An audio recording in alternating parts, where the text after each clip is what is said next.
Good morning, everyone. Honorable Roosevelt Skerrit, Prime Minister, members of Cabinet, the Financial Secretary, the Cabinet Secretary or the Permanent Secretaries, Ambassador to CARICOM, members of the media, those of you tuned in, good morning. The Prime Minister has committed to these regular updates to the nation, and he is here again this morning to address you and to take questions from the media. Please welcome the Prime Minister of Dominica, Honorable Roosevelt Skerrit, with opening remarks. Thank you very much. Let me recognize my cabinet colleagues there, the senior public officers, very importantly the media, for always turning up. Because without the media, there's no press conference. So we always appreciate you making the time to be here. And of course, the viewing and listening public, good morning, everyone. And of course, thanks for joining us once again as we address matters of interest to the Dominican people. I wish to join in extending heartfelt condolences to the family and loved ones of Ted Dilly, and to all the members of the media on his passing. Ted Dilly was a giant in Dominican broadcasting, a beloved voice that many of us grew up with. For close to 4 decades, his warmth and authenticity came through every broadcast. He was a sports enthusiast, a music lover, and above all, a broadcaster who understood the power of radio to inform and entertain a nation. Affectionately known as the bosom buddy, Ted became just that to the people of Dominica. His infectious smile, laugh, and engaging presence endeared him to us all. On behalf of the government and people of Dominica, I extend deepest sympathies to his family, friends, former colleagues at DBS Radio, and the wider media fraternity. May his soul rest in eternal peace, and may we always celebrate the life of a man who gave so much of himself to broadcasting and to the people of Dominica. It is with deep sadness that I learn of the passing of my constituent, Tony Seaman of Pennville. I extend heartfelt condolences to his family, loved ones, and to the entire community of Pennville as we come to terms with this loss. Tony was a valued member of our community, and my prayers are with his family today. May Tony's soul rest in eternal peace, and may his family find comfort in this difficult time. I want to also place on record again my condemnation in the strongest possible terms of all acts of violence which bring pain and fear to our communities. Violence has no place in our society, and I call on every citizen to join in building a culture of peace and tolerance. As a government, we remain committed to ensuring the safety and security of every Dominican. In recent months, we have taken steps to strengthen law enforcement's ability to curb violent crime, including measures to address the illegal use of firearms and improve the resources available to the police force. These are important steps, but we recognize that more can always be done and more must always be done. We will therefore continue to support the police with the training, tools, and technology needed to detect and prevent crime and to bring offenders to justice. The protection of our people and the preservation of peace in our communities will remain a top priority for this government. I want to reiterate that while government will continue to take a zero-tolerance approach to violent crime, this is not solely a Skerrit matter or a government matter. It is the responsibility of every Dominican to play their part in protecting our communities. Parents, churches, schools, civil society, and the community leaders and the business leaders all have an important role to play in shaping values, guiding our young people, and rejecting the culture of violence. I continue to engage law enforcement in our efforts to tackle this issue. Crime and violence is a societal issue, and therefore it requires the whole of the society to play its part in resolving this challenge. But rest assured that this government will do everything within its power to ensure that we do not have an escalation of the situation in our country, and that we rid our streets and our homes with illegal firearms in Dominica. Of course, the police will speak more about this in the days ahead.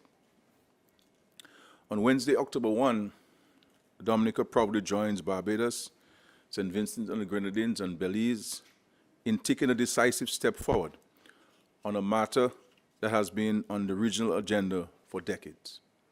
That is the full free movement of CARICOM nationals.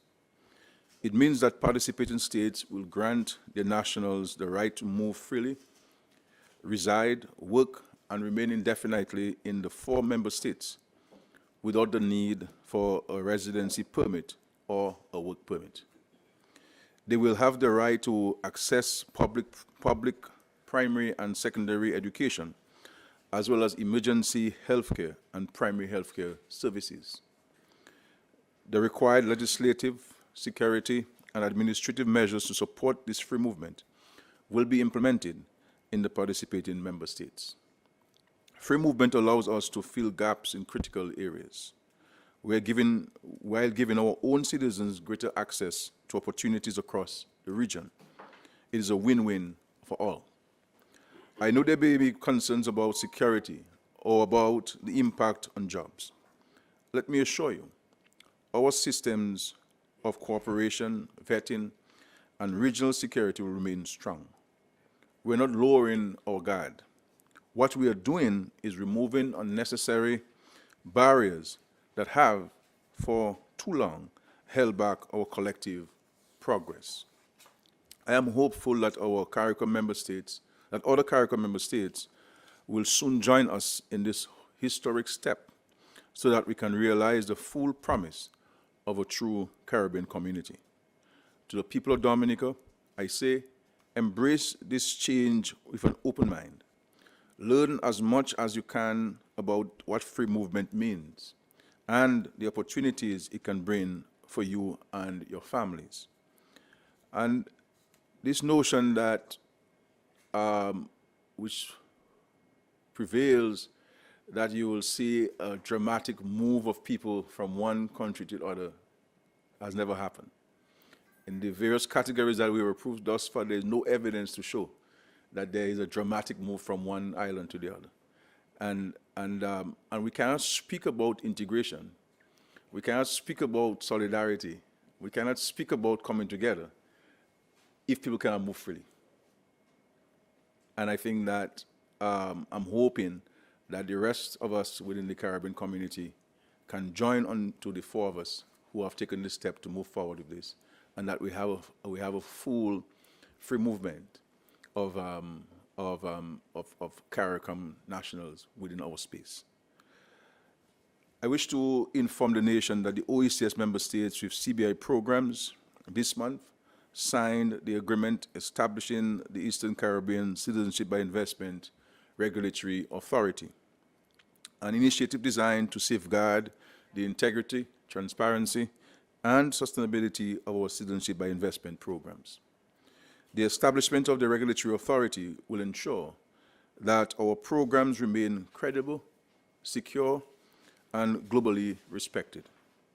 The authority will function as an independent regulatory body which will develop and enforce uniform standards and procedures governing the operation of all programs across participating states. It will oversee the activities of agents, developers, promoters, and due diligence service providers, ensuring compliance with both regional regulations and international best practices. It will conduct independent audits, carry out ongoing monitoring, and issue clear guidelines, directives, and recommendations to maintain consistency and fairness. One of the authority's most important functions will be to set minimum due diligence standards and ensure their rigorous application. The agreement also provides for the creation of a centralized regional database to be managed by impacts. This database will consolidate all relevant data on applicants and their dependents across participating states. Its purpose is to strengthen regional and international security, enhance intelligence sharing, and ensure that our systems remain in full compliance with the standards and recommendations of the Financial Action Task Force and the OECD and other international bodies. The agreement, I believe, will be made available in full for our citizens to read, but it is my view that it is comprehensive in its scope and reflects the collective resolve of our governments to continue to maintain high standards. For Dominica, this step is entirely consistent with our long-standing commitment to uphold the highest standards of integrity in the management of our program. We are proud of the contribution that the CBI has made to our country's development, but we have always maintained that the success of the program depends on its credibility and its alignment with global best practices. We therefore welcome this regional approach. It is an important safeguard for the conduct of our programs and an indication of our willingness to act responsibly as sovereign states. Dominica is pleased with this agreement, and we will fully support the work of the new authority. We will continue to administer our CBI programs with diligence, transparency, and fairness to meet and exceed the international standards and to ensure that it continues to deliver benefits to our people. I believe with this new agreement in place, our citizens in the region, investors, and our global partners can be confident that the citizenship by investment programs of our OECS states are well regulated and sustainable. I want to place on record our Dominica's particular appreciation to the United States of America, both the State Department and the Treasury Department, and of course the Embassy in Bridgetown, for their extraordinary partnership and feedback and engagement in the finalization of this agreement, and also place on record our appreciation to the United Kingdom government for its feedback during the consultative process. As I end, I mentioned last month that the government had concluded salary negotiations with the Dominica Public Service Union and the Dominica Association of Teachers and the Police Welfare Association for the period 2021 to 2024 and 2024 to 2027. The agreed upon salary measures have come into effect starting this September. Public officers in Dominica will receive an 8% salary increase, 3% in 2024-2025, 2% in 2025-2026, and 3% in 2026-2027 over the 2024-2027 period. Effective this month, teachers will receive salary increases on the same schedules, along with new allowances to support their work. Government has committed to the payment of a new resource allowance, and they will also receive their back pay. And the resource allowance, teachers have to buy sometimes manila paper, they may buy some markers, they might have to buy some glue, and so every teacher will be given an allowance to allow them to be in a position to purchase those items. And so we look forward to this working out. During the months of October and November, both teachers, well, they're all public officers, but because they're represented by two different unions, they're differentiated. But we could say public officers will receive in excess of $4 million in back pay in the months of October and November. So this is good news for public officers. I am not sure whether parliamentarians are part of that as public officers, but I don't think we are. But I'm very happy for the We are part of that too? Serious? That's good news for me, man. But I'm very happy for that, and I want to really express my appreciation to the unions and to the Police Welfare Association for the professional and respectful manner in which they negotiate with the government. As I said last press conference, I think they outdid the government negotiating team this year. And it's all good, and everybody's happy, and we look forward to their continued diligence and productivity. And of course, with regards to the police, effective July 2025, the Police Welfare Association has also agreed to an 8% salary increase, so also the police are enjoying the 8% salary increase. And of course, the police will have been paid their back pay in May of this year, so they received their back pay in May of this year. And so, our public officers or teachers or police officers, are really the backbone of national development. And we are happy to have reached this agreement with both parties. And I think sometimes the rest of the country has to appreciate the role that public officers play and police officers play in national development. Now, because the government is the taxman and the government is the employee of these public officers, their taxes are deducted from their salaries, so there's no escaping. Some employers might deduct from your salary the income tax and may not pay to the treasury, to the income tax, to the inland revenue. But with the government, it stays in the same hand, and so the income tax base is really sustained by the public and police officers. And this is why we must always find ways of improving their condition of work and ensuring that they can be in better positions. This is why we have the 2% government housing loan facility for the police and public officers.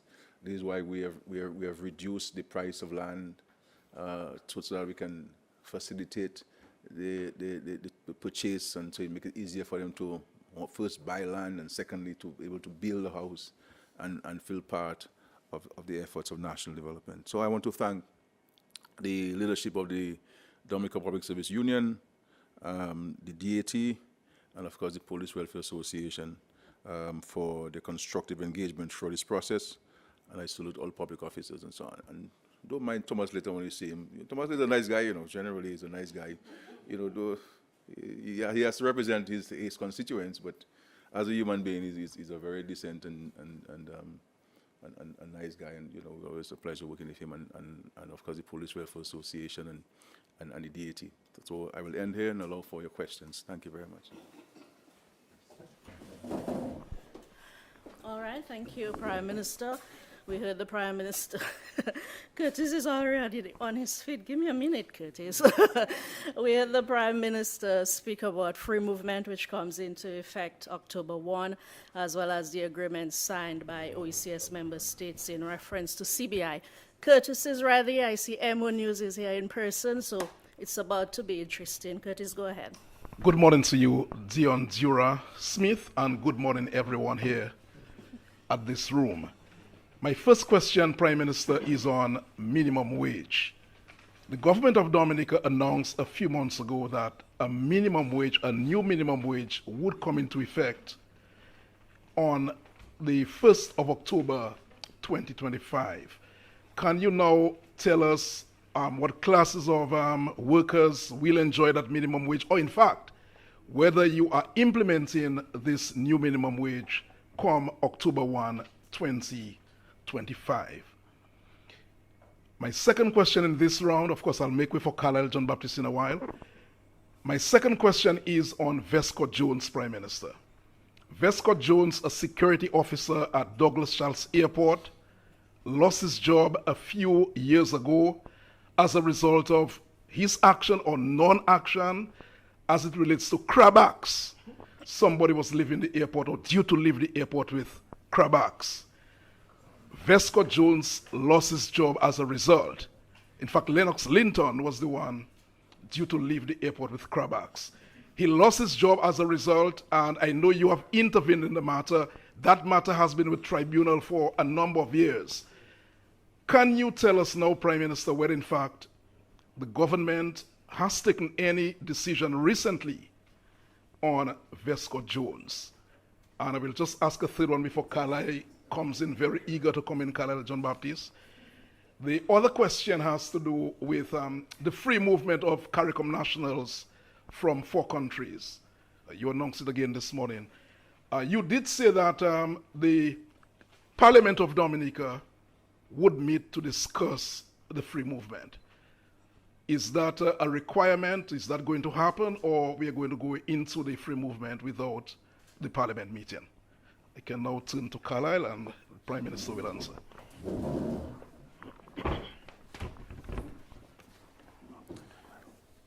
Thank you. With regards to the minimum wage, we made the announcement in the budget of this year that we will have the minimum wage reviewed with the intention of having this implemented in the 1st of October. We have, in fact, received, as you know, subsequent to the statements in the Parliament by the Minister of Finance, the advisory board, as required by law, was appointed. They had a very short window to work with, and all fairness to them, they came up with some recommendations. They did quite a bit of work in the short period of time that they had to function. And so the quality of their work was very good. We have reviewed it in its draft form at the cabinet level, and we appointed a cabinet subcommittee which includes senior public officers to have a further look at it. But I believe that the initial reaction of the cabinet was that the committee, the advisory board, will need to look at the rates over again. I think what the committee has done is that they looked at the entire region, what everyone is offering, obviously taking into consideration the domestic situation in Dominica, and to juxtapose it against all of those. And so what they did, they came up with a regional average and placed Dominica somewhere before the regional average. But there is the general consensus that we believe that it could be moved a bit higher. And so it will be sent back to the advisory board for further review to take into consideration the views expressed by the cabinet. So that will be looked at. And so you may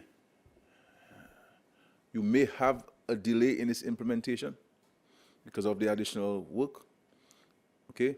But if there's a delay, it will not be a dramatic delay, because one of the requests coming from the Employers Federation was for a time lapse. And as a matter of fact, they were suggesting that it should come into effect on the 1st of July next year to allow for the transition. But I don't believe that they need all that time for the transition, because obviously there are many employers in the country who are already paying people beyond what the law stipulates as the minimum. So there are people who do not have to make any transition. They're already doing so. It might not be as significant as it is. But I believe everyone in the country, every employer in the country would want to agree that the minimum wage increase is a bit delayed, and we gave reasons why it was delayed. And so while we will take into consideration the specific requests of the Employers Federation, but I do not believe that the dramatic extension will be justified in this circumstance, because every other groups of employees in the country have enjoyed an increase because they're represented by a union. The only people who have not gotten a legal increase, a mandatory increase, are those captured in the minimum wage categories. And had it not been for that legislation, and if they were unionized, I'm sure they would have enjoyed an increase in salaries, because everybody has received an increase in their salaries. And so I believe it is only fair that we ensure that, one, they get an increase, and two, it is fair to them, but not dramatically onerous on the employer, because we also have to take into consideration the impact of the increase on the employer. Because what you do not want to have happen is that you give a dramatic increase, and then the employer cannot sustain it.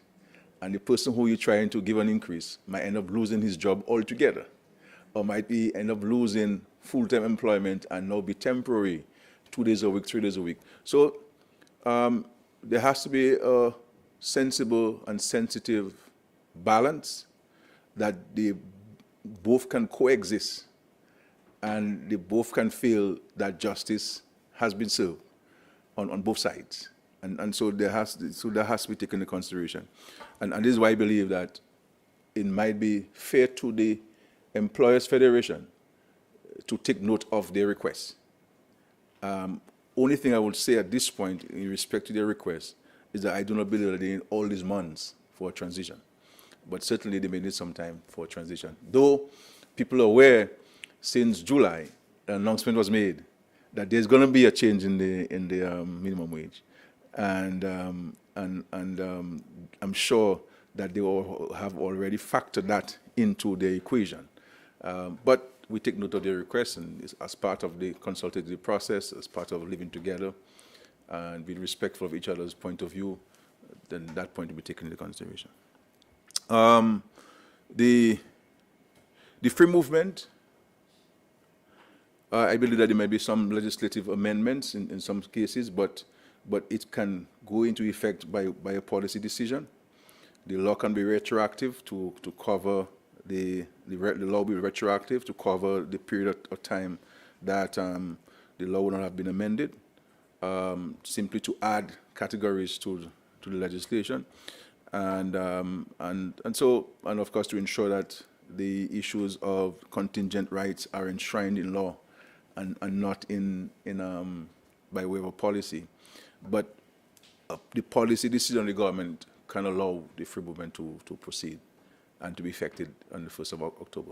But we will go to Parliament in the middle of October to have all of the necessary amendments made to the law to give it the full legal effect. But it can be, I am satisfied that by a cabinet decision, it can come into effect, and that period will be covered retroactively by the Parliament. With regards to Westcott Jones, as you know, I've tried many times to resolve this matter, and take into consideration that this is a young man. I know he had some family challenges. His parents were not well, and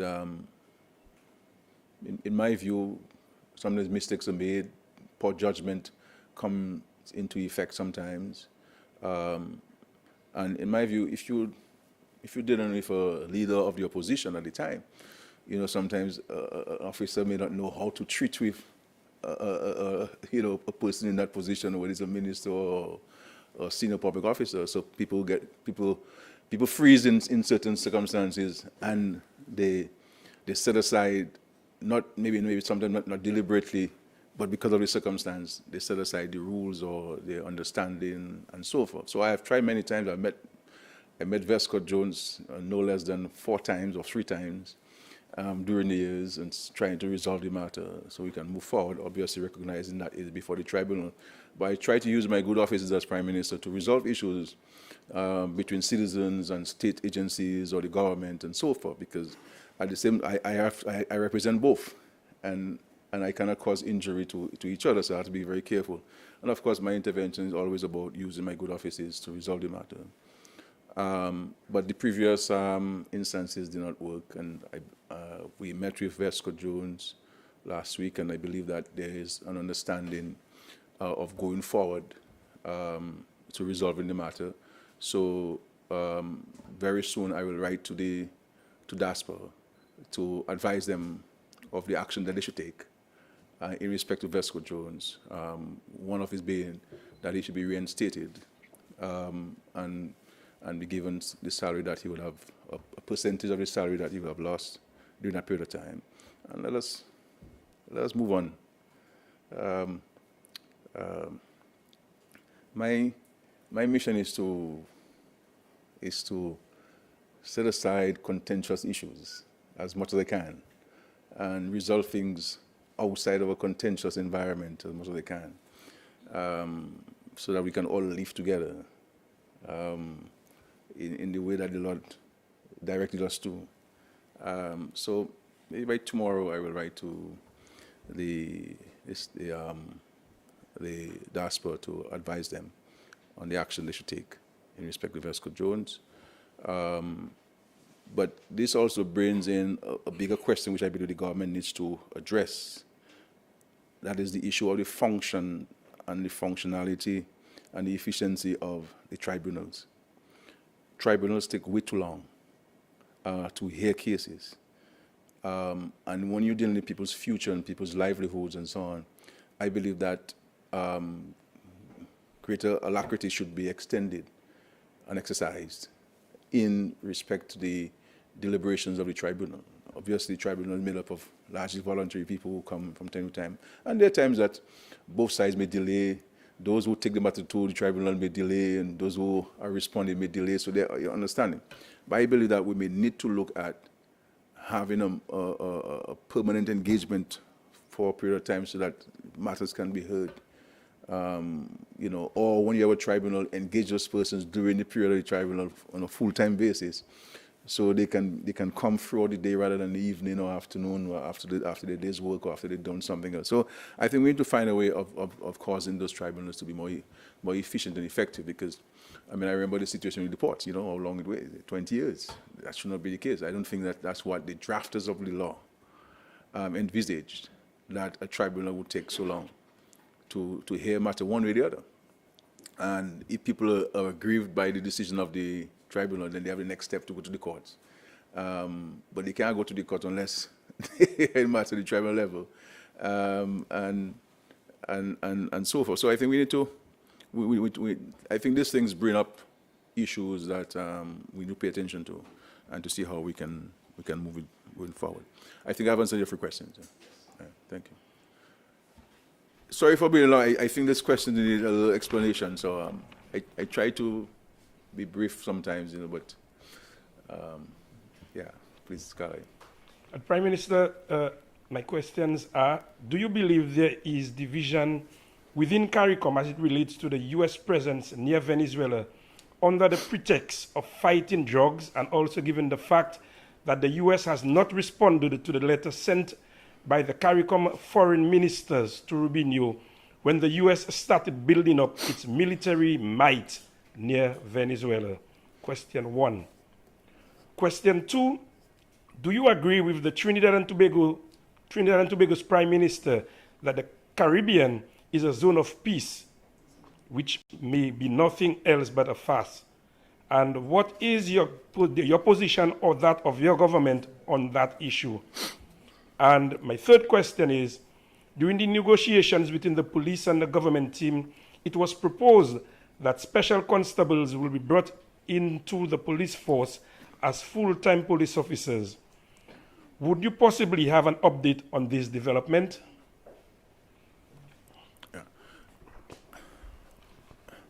The first question about the division within CARICOM on the U.S. presence and so on is not for me to determine that. Every country expresses themselves as sovereign nations. People have divergent views on a particular matter. This is not unusual. You'll have that. And so I would not want and a delayed response by Secretary of State, and there's no issue there. Sometimes people write to us, we never even acknowledge the letter for how much to respond. So, I would caution us against trying to create a situation within CARICOM that really doesn't necessarily exist. In respect to the community of the Caribbean and Latin American states, and of course within CARICOM, we've declared the Caribbean Sea as a zone of peace, and the notion of declaring the arguments of or the rationale for declaring the zone of peace is to ensure that our waters are never used for any military incursions or military interventions. That whatever issues that we have between ourselves or among ourselves, that we can come together in a room and discuss it and to find a diplomatic, friendly, non-contentious way of resolving it. So that's what the rationale for this zone of peace is. And the truth is, since the Second World War, we have not had, and of course you had a situation in Grenada, but generally one can say that the Caribbean has been the most peaceful region in the entire world. I mean, the other places in the world are on fire, literally. But we have enjoyed peace and tranquility. And so this is the background or the rationale for this. But I have been around for a long time.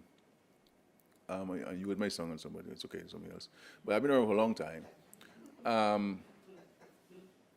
But I've never been in the business of sparring with any prime minister or head of state or the government.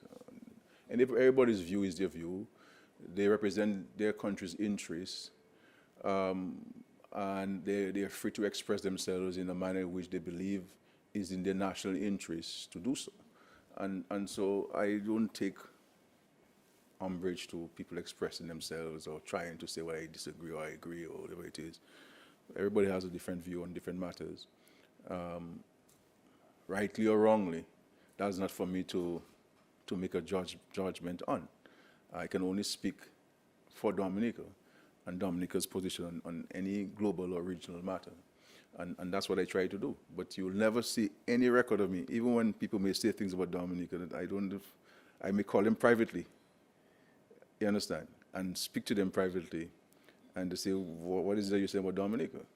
But I will not go on to respond publicly and to shout across the Caribbean Sea. And the reality is, every single CARICOM country is extremely vulnerable to all kinds of shocks, all kinds of natural disasters. We're not islands unto ourselves. We're not continents. We don't have this largesse that any one of us think that we have. And as we have seen in experiences, in a twinkle of an eye, all what you have built for all of these centuries can be washed and blown away by a natural disaster. And so we all have to lead our countries with humility and recognizing that we're just passing through. And that's what I do here. That's the hope. But we have to be careful that we don't try to sow seeds of discord and disunity and contention among ourselves and between ourselves. It's not good for anybody in that manner. Negotiations with the Police Welfare Association in regards to special constables. I believe that the understanding was that those who meet the requirements, because there are minimum requirements for you to join the police force. Because as you know, when police constables, the idea of police constable came about, it was never to be engaged in a full-time basis. We have been, and you have your uniform in your closet, and when you have an activity, you come outside the courthouse and you stand up there and and so forth. But because of the exigencies of the situation, we have engaged them, and in many different areas. And all fairness to many of them, you will never know the difference between them and an appointed police officer because of the diligence and the understanding of the work that they have to do and so forth. But there are men and women among them who, with some additional training, we believe, can get to that level. And so it is left to the police administration to look at this and to advise what kind of training you're going to put in place that may be shorter than the normal training, and that could transition them into the police force. And so we support that fully. And it's left to the police now to seek to implement that understanding between the government and the Police Welfare Association. Yeah. That's it? Okay. Everybody. PM, earlier this year, you spoke of a cabinet reshuffle. When do you think it'll become a reality? Because we've passed a couple months now, we've not seen it happen. Second question, you spoke also last year, somewhere around August, about the reality of the Thea Laffour track in Portsmouth. And my third question, I'm not reading from any script, is what is going on with the titles of homes? You're making another big pronouncement this afternoon, and I congratulate you too, for the Scottsdale people. And we've been hearing about titles, and it's not becoming a reality. Just speak to that for me, please. Yeah. Thank you. Matt, I don't know why you have to specifically say you have no script before you. I'm not sure. I mean, in regards to the cavalry shop, there is no time constraint on this. The Constitution, there's nothing in the Constitution that says that you must do this at this particular time on this particular date and so forth. I mean, it will happen when the Prime Minister decides. It will happen. And life continues. What continues, there are issues that we're seeking to address within the government that we continue to address. And when it comes for reassigning ministerial portfolios, it is expected that ministers will continue to carry the duties, but there's also collective responsibility that we continue to carry out.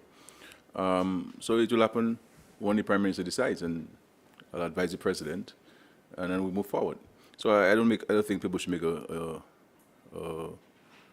huge issue out of this. It will happen at the appropriate time. Okay. The TLR for track. As you know, we have a commitment for some funding from the International Athletics Association, and of course, the government has moved with the acquisition of the land in the Point Round. There are some studies have been done. I know the Ministry of Sports had discussions on Friday, Thursday last week, I believe, looking at, because what we're seeking to do is to have a master plan developed for that area. And part of the master plan will be to include an Olympic-sized swimming pool as well, and so do it properly. And so we're engaging a architectural/engineering firm who will give us that comprehensive master plan, so that obviously the first phase will be the setting down of the track and the associated amenities for the track and field. And simultaneously with that, we will also build the Olympic-sized swimming pool, and to turn that area into a real sports center enough, and look at other sports that we can position there. Even the issue of accommodation for athletes who may come from regional tournaments and be able to reside there during the tournament. So there are a number of things that we're looking at in this. And so I'm hoping that very soon we can share with the public the master plan for this area and advise you on how we're going ahead of it. So I have directed the Ministry of Sports to step back a bit and to do it better than how they were proposing to do it in terms of the planning, and let's come with a master plan on this so that we avoid any problems and issues. So rather than us looking at the narrow part of the development, let's look at master plan. We will not have all of the money to do everything at one time, but as you know, what you need to do there and what you will have to do there and the associated costs, so that you can program yourself much better and people can journey with you in that particular exercise.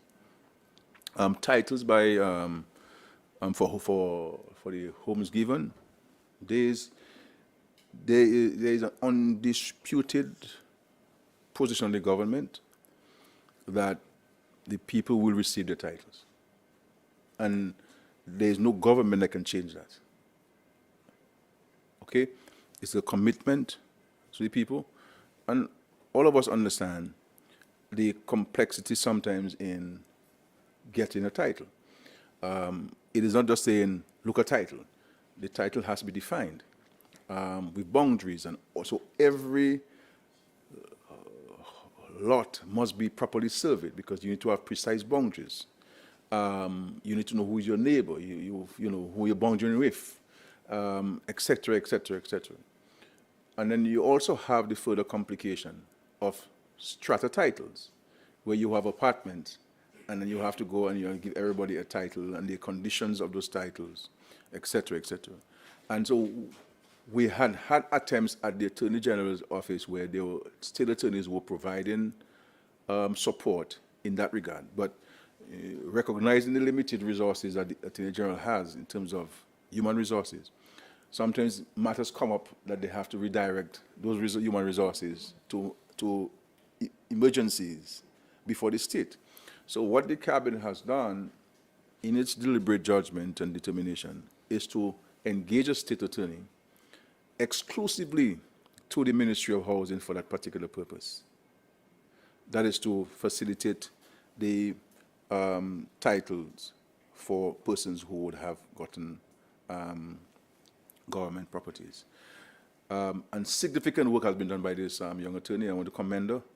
And I want to, actually, when she came to see me, she's the one who suggested that, look, Prime Minister, I worked in the evaluation unit before I went to study law, and I don't mind helping in this area. And I said, well, great. And then this is how we end up putting her there. And so she is intrinsically motivated by this and committed and has a particular passion for this. And when you have passion, 80% of your work is done already, you know. And so far, we have 26 titles for the PD7 people who are residing in Belleville-Chopin. So very soon, 26 families will receive their titles. What I've asked the Attorney General to do, because as you know, there are fees associated with this and so on, I've asked the Attorney General to look at the legislation and to see whether we could make either an amendment to the legislation, right, title by registration legislation, or what I preferred, a separate piece of legislation to treat with people who are receiving those properties, because some people would have received them based on humanitarian grounds, on their social circumstance.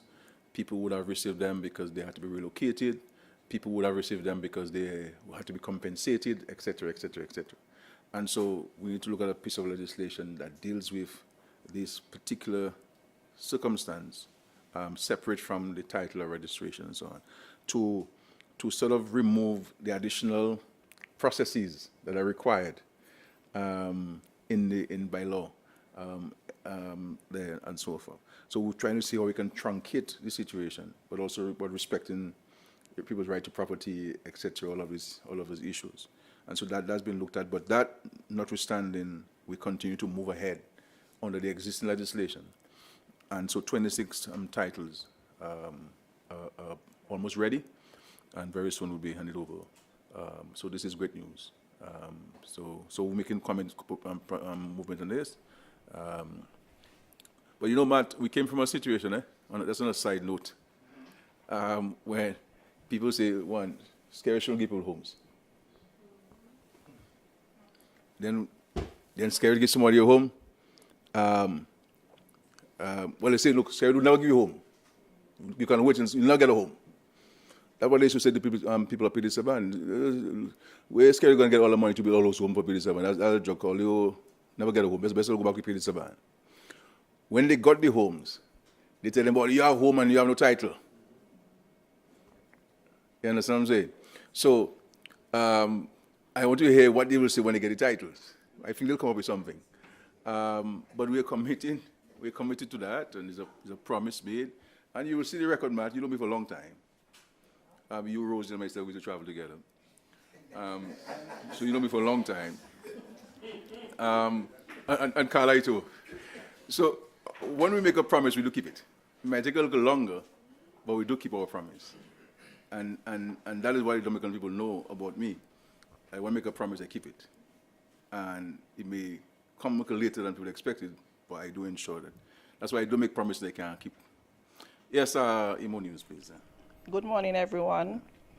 Can you clarify whether teachers at the private schools will get the allowances as well? And whether principals of these schools will also benefit from the mileage allowance? That's question number one. And number two, as we continue to build schools to meet the needs of a modern society, are there specific plans to ensure that these new institutions, well, we just saw the grammar school, will be equipped with air conditioning to provide students with a more comfortable and conducive learning environment? Yeah. With regards to private schools, the law does not give the government jurisdiction or the Ministry of Education jurisdiction over private schools. So you have private schools in the law, you have government-owned schools, and you have government-assisted schools. And even in respect to government-assisted schools, we don't have jurisdiction in terms of the terms of condition. What the government does with government-assisted schools is that we assist with the payment of salaries to the teachers, so convent, SMA, SMP, St. Martin, both primary and secondary, SDA, secondary. So there are a number of schools across the country that are government-assisted schools where the government has an understanding and relationship with them. And so when the government negotiates, so they're not employees of the government, private schools. Neither are the government-assisted schools employees of the government. Within the government-assisted schools, there are, in fact, public officers there. They're teachers that we have seconded to those schools to support those schools and so on. So they are paid, they're employees of the Public Service Commission, obviously seconded to the churches in many instances. So we don't have no jurisdiction over what are the terms and conditions of the private schools. So I cannot speak to that. What we have done in the past, even if the government-assisted schools are not entitled legally or otherwise with the salary increases that are negotiated for teachers, because they're government-assisted schools and we extend that increase to them from time to time. So I would have given authorization for the last negotiation in salary increase to extend that to the government-assisted schools, okay? But the private school would need to have more clinical assessment and evaluation of it because they're completely outside of the jurisdiction of the Ministry of Education, except for the quality of the tuition, the et cetera, et cetera. There's no oversight control in terms of the terms of condition. Even with the government, even with the government-assisted schools, it is a special consideration we give. It's not an entitlement in law, because what we do is that we give the church, in many instances, because the churches are the ones who own the government-assisted schools, we give the church a contribution, and they now spread the contribution as they deem necessary and appropriate. And so, but we recognize that we're all part of the education system, and I don't want convent teachers, some of them who are not government employees, to be, a little grudgeful that the colleague sitting next to them gets a salary because they're public officer and so on. So we extend that so everybody can be happy, and everybody can teach the children with a smile and with intrinsic motivation and so on. So we do that. But if there are some private schools who have special issues, I think they may want to have a conversation with the Ministry of Education to understand. But we have, in fact, supported private schools. So you have Orion, for example, which is a completely private school. But I placed them in a government building. So they had Bath Estate in a government building. I don't think they paid rent. And I don't think they paid water either. So we have them there. You understand? So that's what it is. And with respect to the AC, I'm not sure whether what we have done, you see at PSS, we've supported with the fans. I think the power for the Vickers constituency would have facilitated that. And also the AC in the staff room. You guys haven't sent me a letter of thanks yet, just appreciation, a card, something. Tell Skerrit, thank you for the AC in the staff room and so on. But, and then we also have done that at the grammar school, in the classrooms. But AC, the problem with AC is that some students may not be able to sit in an AC room. So you have different issues. Some people like AC, some people like AC. Well, so what we have tried to do is to at least put the fans up in the classrooms. But where the staff rooms are concerned, I believe that the staff rooms will be outfitted with air conditioning in the staff rooms. But in terms of and of course, in the computer room and maybe the library and those rooms, but in terms of all the classrooms, not everybody would want to have Then when you have AC, then the windows have to be closed properly and not open with natural breeze. So there's some issues that one we raise, and the issue of maintenance, the issue of people's health, and all these things going to be raised and so on. But what we try to do, Imon, is try to do all that we can to ensure that the classrooms are comfortable and they are conducive as possible. But on that point, I believe that the government, the Ministry of Education, has to revisit the quality of the furniture that we're buying. The furniture, I don't think we should be having children sitting on wood for the entire day. And we can put like a cushion on it or something. And so if you're going to spend all that money on furniture, then let us get better furniture that's more comfortable for the students and so on. So these are things I think we need to look at and we'll continue to look at.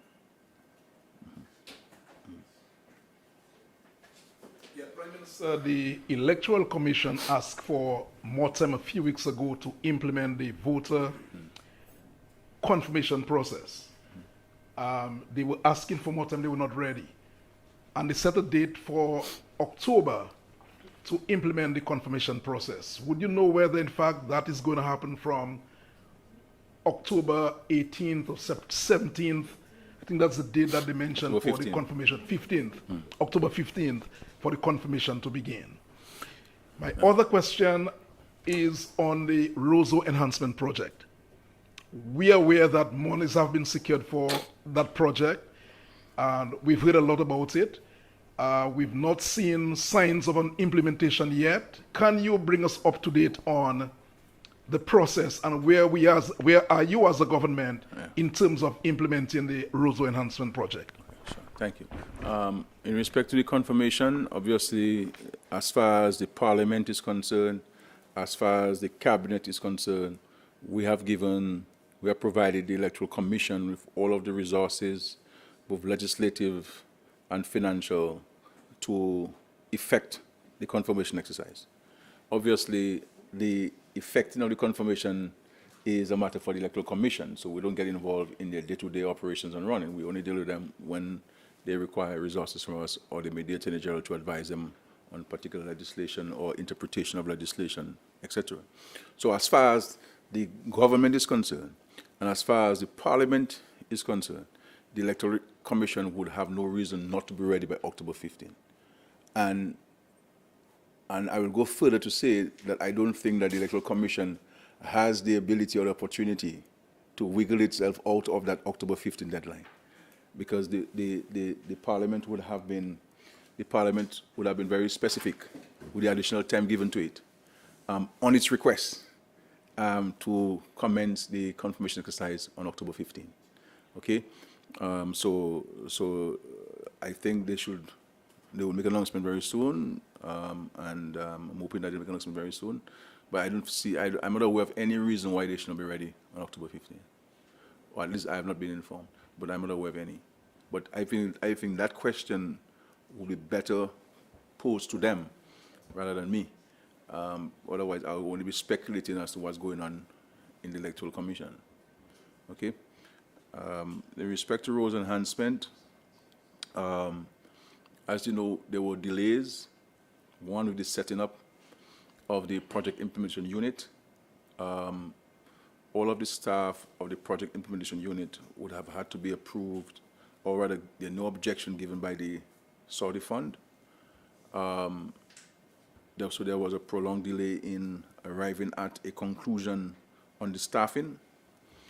The moment the staffing was approved, the unit hit the road running, because at the time of the coming in, the government would have received bids for the supervision, because there are two levels of the work. You have to have a supervision team in place before you go to tender the project. Okay, and so as I've been advised, there are ongoing negotiations with one of the supervisory firms.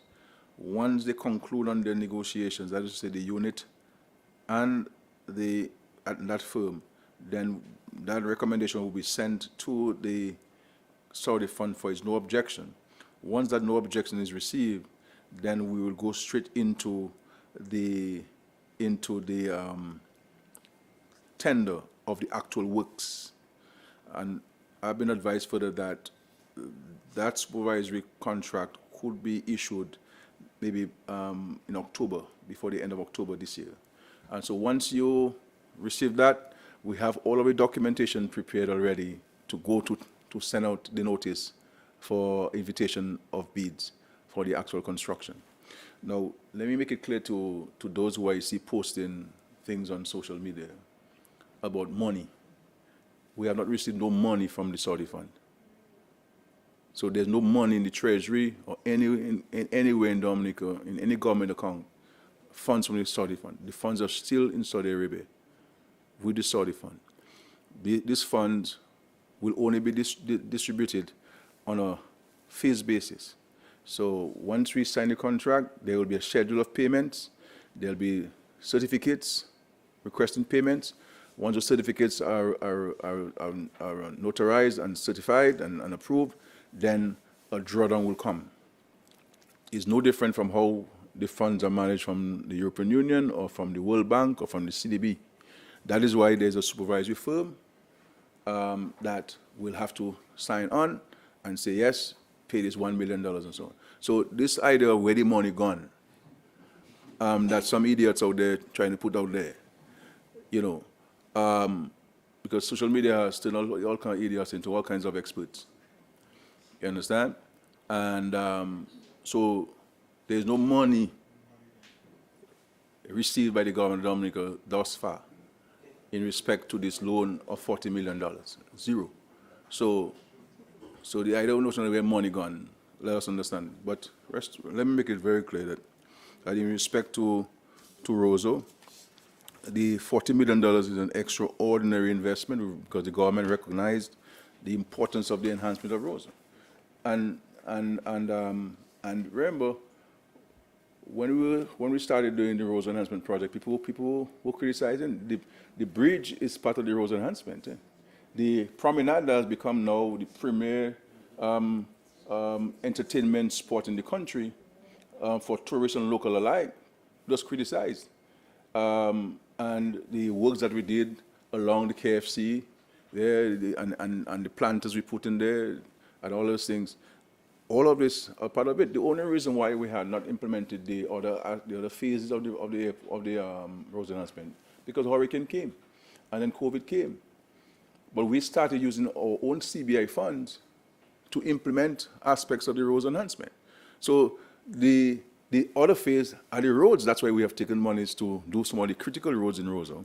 The sidewalks, redevelop the sidewalks, cover all the drains, we're trying to put all of the cables and electrical lines underground to build resilience in the city and the aesthetic beauty of the city, and so that someone can use a wheelchair from Astafan down to the Bayfront without having to go up and down. That is what we're seeking to achieve.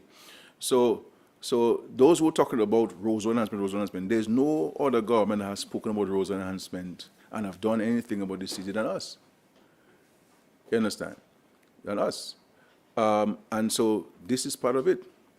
And so we are even more anxious in the government, and the parliamentary rep for Roseau is even more anxious than everybody in the country in respect to the commencement and the completion of the Roseau enhancement project. Because as you know, the Parliament for Roseau has championed this project even before taking up office as the Parliament for Roseau Central. And so we're not talking about we're going to look for money to do it. We have funds to do it, and we are committed to ensuring that that is done. But when you borrow money from an institution, there are some procurement rules that you have to follow. That sometimes it is not it is more rigorous than the rules that we follow in terms of our processes, because we're the ones who will approve the unit and the management stuff and so on. But so there are issues that you'll always encounter. But the fact is, we have the funds required for this. It's not for us to go through the procurement processes and to have it implemented. I can tell you that I want to see this project because this is crucial enhance the safety of the city, the aesthetics of the city, the cleanliness of the city.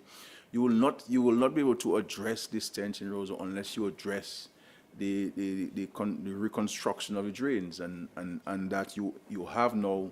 When you do that, this is where now you're going to put in very strong regulations on the restaurants and bars, and in terms of the grease traps and all of these things that contribute to the stench. And then we're going to be building washrooms in strategic points in the city, public washrooms, so people have no excuse. There'll be public washrooms that will be manned by people during periods of time, so that we all have to play our part. So, insofar as the government's role, we will fulfill our responsibilities towards the enhancement of the city. But in terms of keeping the city clean, it's everyone's responsibility. Everyone's responsibility. I'm on my second, Prime Minister. Yeah. The Windsor Park Stadium lighting, do we have a latest update on that and on that project? And are you satisfied with the pace that work has taken thus far? Because we have the Creole Festival coming up, and it seems that lighting is becoming another nightmare. The Dominica Unit Trust Fund. I've been asking about that unit trust fund for a long time. Persons invested in that, and questions have been asked as to when will people finally reap their investment, because we're just not hearing anything about that. And I have a next question is delayed payments of the NEP workers. They've been asking that question, why lately they've been receiving, well, I have to say their salaries late. And according to some of them, they also have commitments. And my final one is, can you give us an update on the appointment of a police chief, since the post of police chief has been vacant for a while now, please?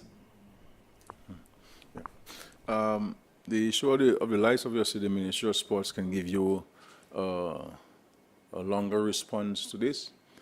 And so they'll be in a better position than me to tell you whether the works are being done efficiently or effectively, because they would have some details on this. My only disappointment is that it appears that the lights won't be ready for independence.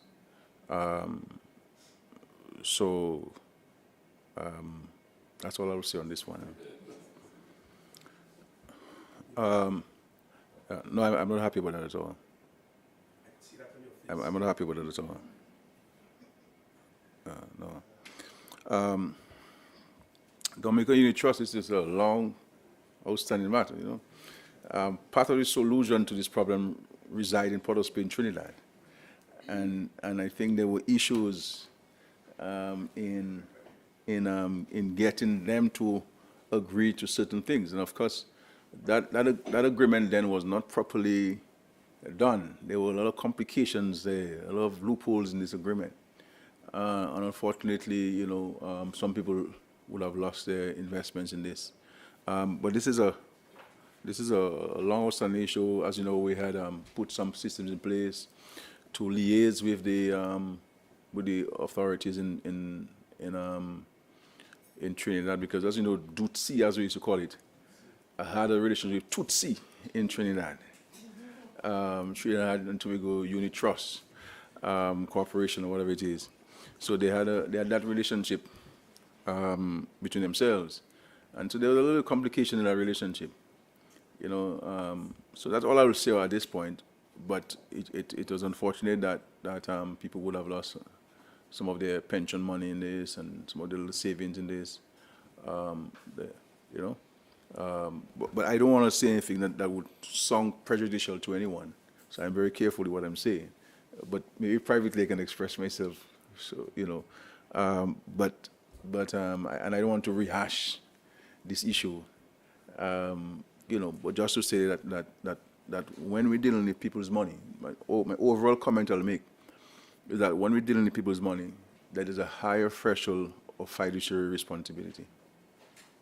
And we must always maintain the good governance principles, and so that people's monies are protected. And when we go into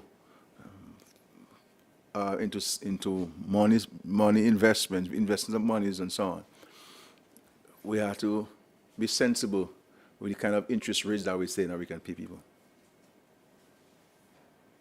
I am just a village politician, so I'm only applying common sense to things. Anytime somebody offers you 8 and 9 and 10 and 12%, you might get, you who invest first may get, but the 100 of us who may invest later may get nothing. So we have to be careful with this. Late payments, sometimes that happens, not everybody, but groups of individuals. Of course, the cabinet has noted that, and we've asked the Minister of Finance to pay particular attention to this matter, but we take note of that. Okay, we take note of that. In respect to the police chief, there will be a further extension of the action stint by 3 months to take effect on October 1. And of course, during that time, a decision will be made on the permanent appointments of the chief and deputy chief. But we do have a chief of police in place, and the chief and deputy chief have all of the authority to carry out their duties and mandate as the officers in charge of the overall leadership of the police force. So, and they have my full confidence to carry the duties as chief and deputy chief. Yes, Matt, please. Yes, final 3 questions. So, when St. Lucia had a gun problem, they brought in the RSS to assist. Would you be considering that option, sir? Because there's a lot of, stories around this, that the RSS is here. And so I'm saying, would that be used as an option for that? Right. Second question is, what's the latest on the tennis court? I heard some stories about the tennis court and non-completion. You're blaming the Public Works Department. And the third and last question, sir. Will there be a by-election? We have not seen Miriam Blanchard in a little while. Is there a by-election coming up? Yeah.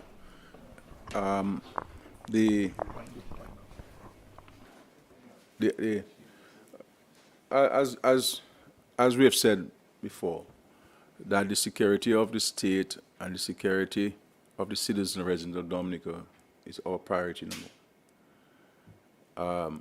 If the country is unsafe, then everything else will fail. And we do not want to have a situation where in Dominica we cannot drive freely or go to the beach or go to the river or afraid to walk the streets.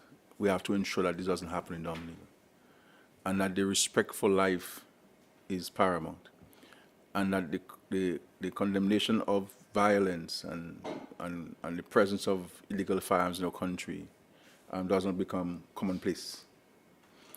And as you know, we announced a set of measures to either eliminate or curb the presence of illegal firearms in the country. And I made it clear openly, and I meet a lot of people on the streets, and I say to them that marijuana is illegal under law. But this is not a priority fight for the state. The priority fight for the country now is firearms, illegal firearms. And so we will not sit idle by and not seek to try all of the opportunities that are available to the state and the police to bring a sense of calm and normalcy to our country. While we recognize that the incidents we've had are targeted, but every life is important, and no one has the authority to take anybody's life under any circumstance. And so we have to be mindful of that. And so the regional security system was established to support each other in maintaining and enhancing the security of the region, but also the security of each member state. And so on advice of the Chief of Police, the Minister of National Security, which is required, and the agreement has invited the RSS to join the police in our efforts towards eradicating the presence of illegal firearms in the country. And so the police can give you more information on this. But yes, the RSS is in Dominica, and the RSS is here to support the police in eradicating the presence of illegal firearms. Anybody who has it, we'll take it from you. We have to do something about this. And one may say that it is just a few murders, but every country started with one, and it got to 15, and it got to 25, and it got to 67, and it got to 100, and it got to 600, and so forth. We only a population of 70,000 people. But at the end of the day, for us as a country to curtail the gun-related incidents will require the cooperation and the involvement of everyone in the country. So this idea of what Skerrit doing or what the Parliament of Portsmouth saying and so forth, everybody in Portsmouth knows who has guns and who's selling drugs. So what are we doing too? So yes, the Parliament will say something, and the Parliament has to say something because the Parliament is part of the solution. But we have to start looking at ourselves and say, what can I do? So we have to stop looking at what somebody else should be doing and what can I do to solve the problem. And I think that's when we start looking at ourselves, what can I do, then we'll start owning the challenge, and we'll start finding that we have a contribution to make towards this and so on. Okay, the tennis court has been paved. But I hope you can play tennis. I invite you to play.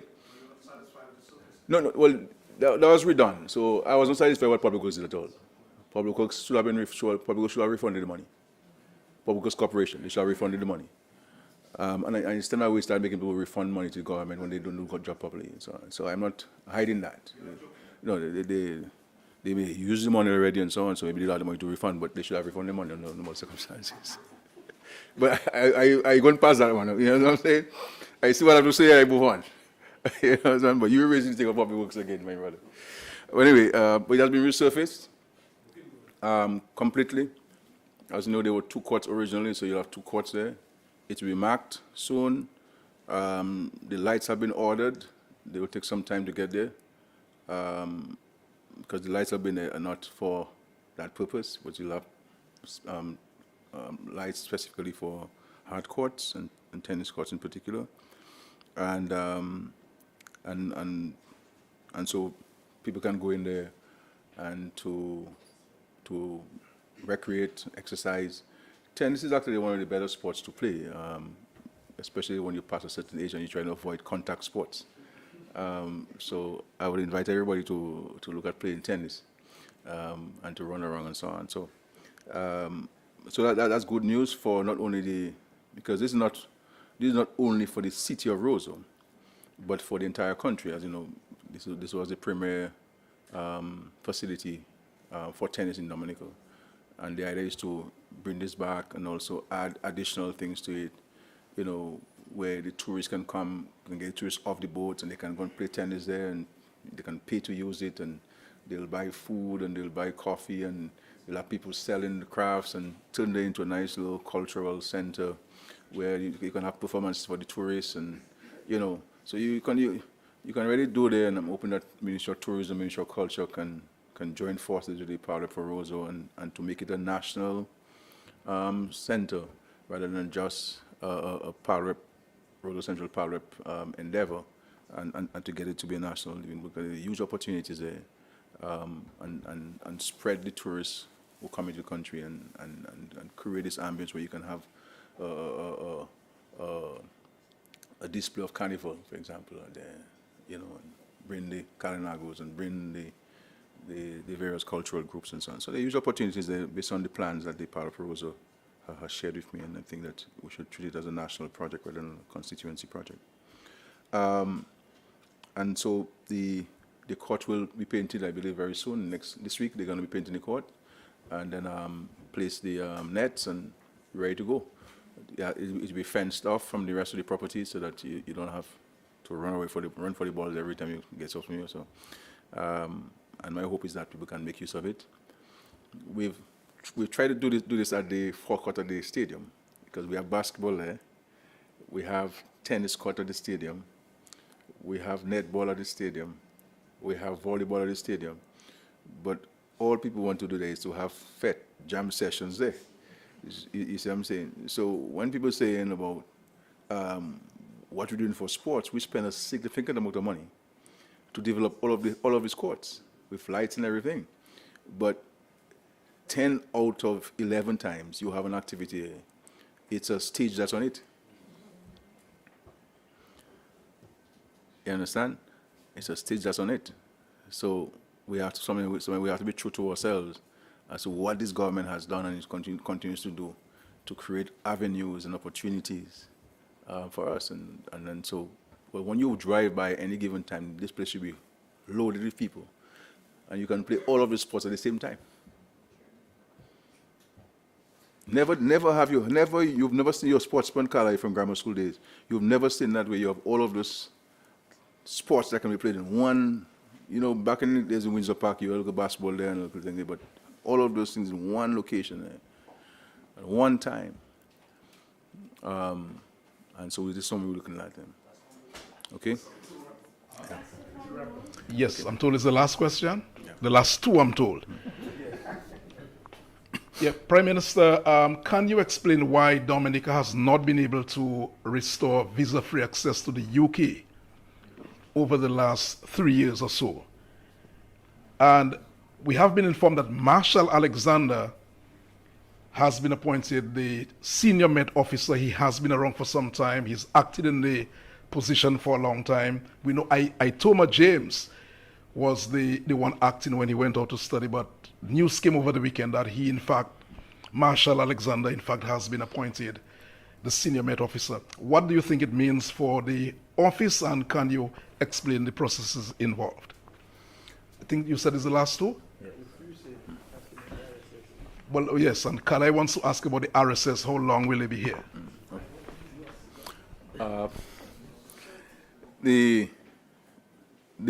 I mean, it's not us to restore the visa thing. It's for the UK to restore it. We continue to engage them. I'm hoping that by our conclusion on this regional agreement and the legislation that we will bring to the Parliament, that the United Kingdom will take those things into consideration and restore the visa-free regime for Dominica. So we continue to engage, and of course, as you know, we have a new High Commissioner in London. I have made it clear to her that this is priority number one for us, and that she needs to put this as number one, number two on her agenda, and she has started that process. And so we'll continue to engage. We hope that the visa-free regime will be restored for Dominica, and we think that there are sufficient positive arguments to be made and to be considered by the United Kingdom government for the reinstatement. So we look forward to that.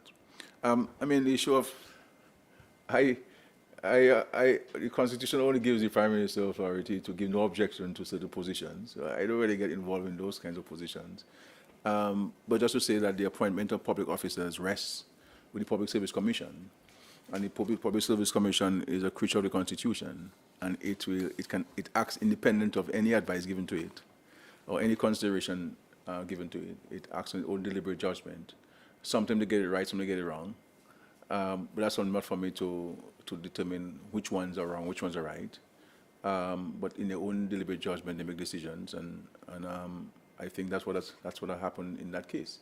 But the functioning of the unit continues, and that's what it is. So I don't think that is news in itself. You know, this is a mundane issue. Happens from time to time, and you have to respect the decision of the Public Service Commission. If any public officer feels aggrieved that there's a legitimate expectation on his or her part, then one can go to the court. But insofar as long as one doesn't challenge the matter in court and the court reverses the decision of the Public Service Commission is final. The only decision of the Public Service Commission which are not final are those where the Constitution says that the Prime Minister has to give no objection before the President issue the instrument to that person. And I to act independent of the Commission, because the Commission cannot tie me, neither can I tie it. So sometimes the disagreements between me and the Commission in respect of who should uphold that particular position, because we both act independent of each other. You understand? And this is what happened since 1978 when the Constitution was given to us. So I didn't sleep anything in the Constitution, but I'm so happy to be here. Just, I think one of the final point I want to make, so far for the year 2025, we have confirmed 125 teachers permanently. And there are still several requests before the Public Service Commission for consideration. I think where the public officers and the Public Service Commission need to pay attention to is the time it takes for a letter to get to the employee. It takes too long because someone came to me and inquired about the appointment, and when I checked, a decision had been taken for that person's appointment in April, and we're in September, and I think that's a long time. At least a word should be sent out to the person that you have been approved and you'll get the letter. So we need to improve our communication there, because April to September is a long time in a small department.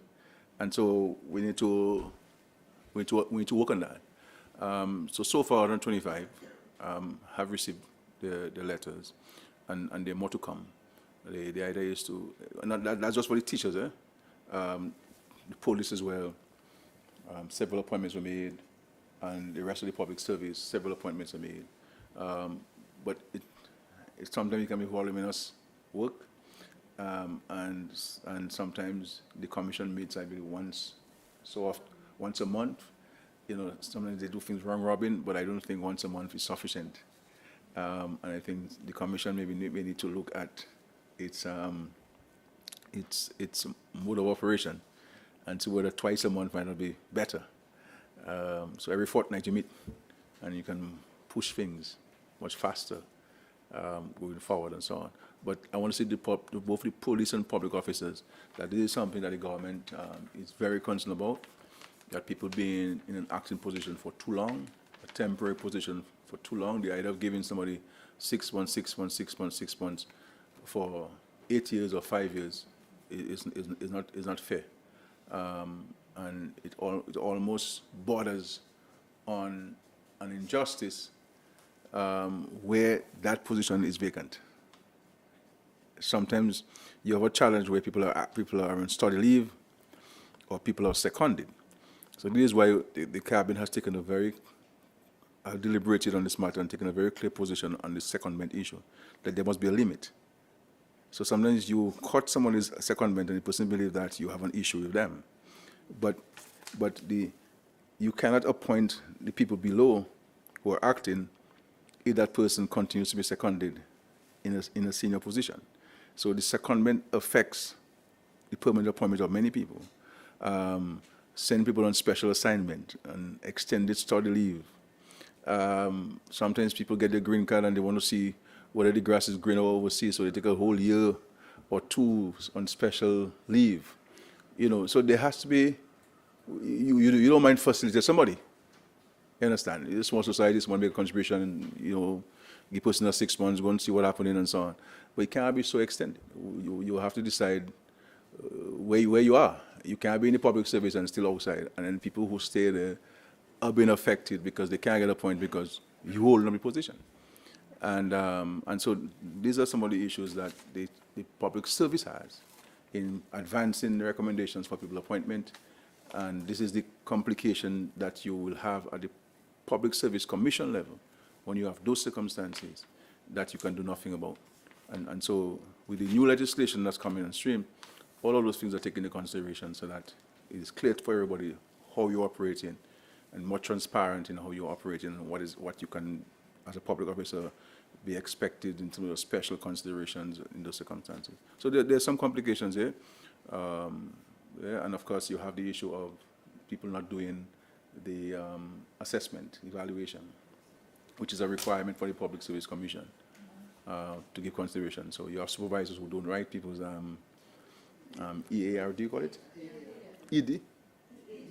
EAD, I can never say that thing properly.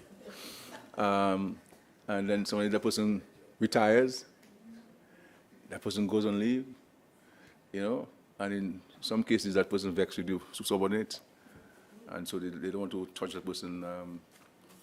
There's a lot of big issues, you know, Kala, you have to deal with, you know. A lot of village issues, you know, you have to deal with on this issue. But thank you so much, everybody, for being there. I wish everybody well, and let's continue to work together. Thank you very much.